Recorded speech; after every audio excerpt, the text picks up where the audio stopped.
কীটনাশকের বদলে জমিতে হাঁস ছেড়ে দেয় জাপানিরা। কথাটি শুনতে অবাক লাগলেও জাপানের কৃষিতে এটি একটি অত্যন্ত কার্যকর এবং পরিবেশ বান্ধব পদ্ধতি।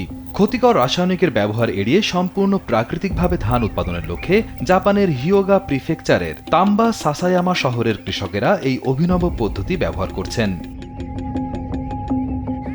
স্থানীয় এক কৃষক শুনসুকে ইসেকি ব্যাখ্যা করে বলেন, হাঁস পোকামাকড় খেয়ে ফেলে। এরপর তারা যখন ক্ষেতের পানিতে সাঁতার কাটে তখন পানি ঘোলা হয়ে আগাছা জন্মানো কঠিন হয়ে পড়ে। মূলত কীটনাশক ব্যবহার না করে ধান ফলানোর ক্ষমতাই হলো হাঁস দিয়ে করা এই চাষ পদ্ধতির প্রধান বৈশিষ্ট্য। Presenting Walton Crystal Series. Switch to premium. Switch to Crystal. এছাড়া হাঁসগুলো যখন চারপাশে সাঁতার কাটে তখন ধানের চারাগুলো নাড়া খায় বা উদ্দীপ্ত হয়, যা তাদেরকে আরও মজবুত এবং স্বাস্থ্যকরভাবে বেড়ে উঠতে সাহায্য করে। ফলে চমৎকার সুস্বাদু চাল উৎপাদন করা সম্ভব হয়।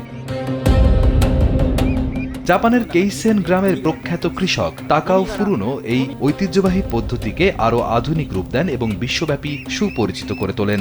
বর্তমানে শুধু জাপান নয়, বরং এই পরিবেশ বান্ধব ও টেকসই পদ্ধতি বিশ্বের বিভিন্ন দেশে সমাদৃত হচ্ছে।